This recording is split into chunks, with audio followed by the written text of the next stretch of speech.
Welcome back. I love this story. The largest wealth transfer in history has begun. A new report shows ultra-high net worth individuals, people with assets of $30 million or more, will transfer nearly $4 trillion to the next generation by 2026. Brian Brenberg talking about this morning, and this is a big impact. A lot of money, movement, but how does that flow through the economy? Yeah, it's about $4 trillion from ultra-high net worth individuals, but if you look in totality across the globe over the next 3 decades, it's more like $30 trillion. Wow. Moving from the baby boom generation to Generation X and Millennials. How do you feel about Millennials with $30 trillion in their hands? Does it make you feel good? That's funny. And the question is, you know, what? Okay, so 30% of this wealth is liquid, basically. So this is money that they're going to be able to use at their own discretion. But most of it is actually tied up in ownership of private companies. And the question is, will these inheritors want to run these companies, or will you see a lot of business sales, public offerings of these companies, which would increase liquidity more?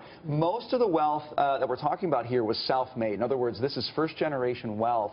They've never been through the transfer process before. That's going to be an issue as well, because a lot of the countries where you have these high net worth individuals, Germany, Japan, the U.S. have very high estate taxes. So a big take could be coming for the federal governments in these countries as well. So a lot of issues that both the inheritors and those passing on the wealth have to deal with, and in some cases they just haven't dealt with this before. Fascinating. I want to put this money into perspective.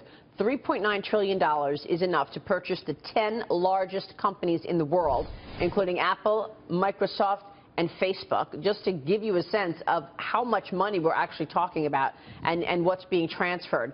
And you say that largely this money is in companies that the founders started. Yeah, privately held businesses that they've run, and you know, the question is, does the next generation want to run them? And that's really not clear. And again, if it's not clear, then okay, who's going to buy these companies? Yeah. Who's going to run them? What are the public offering opportunities here? Big questions. And where does that money go? And that's a very good question, because we were talking about before, both Hillary Clinton and Donald Trump coming up with their own tax policies. What are the impacts going to be on the investment climate based on either one of those? Well, this is why it's so important in these countries to make sure that you have a climate that's conducive to investment, because your choice here is consumption or investment. And of course, with the low growth we've seen, we want to see more investment, trillions and trillions of dollars.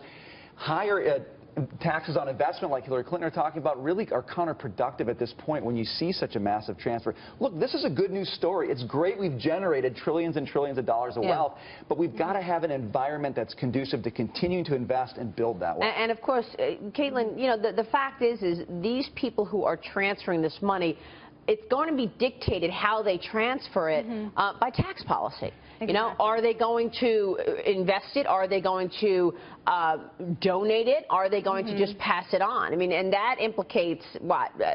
Inheritance tax, you know, philanthropy tax.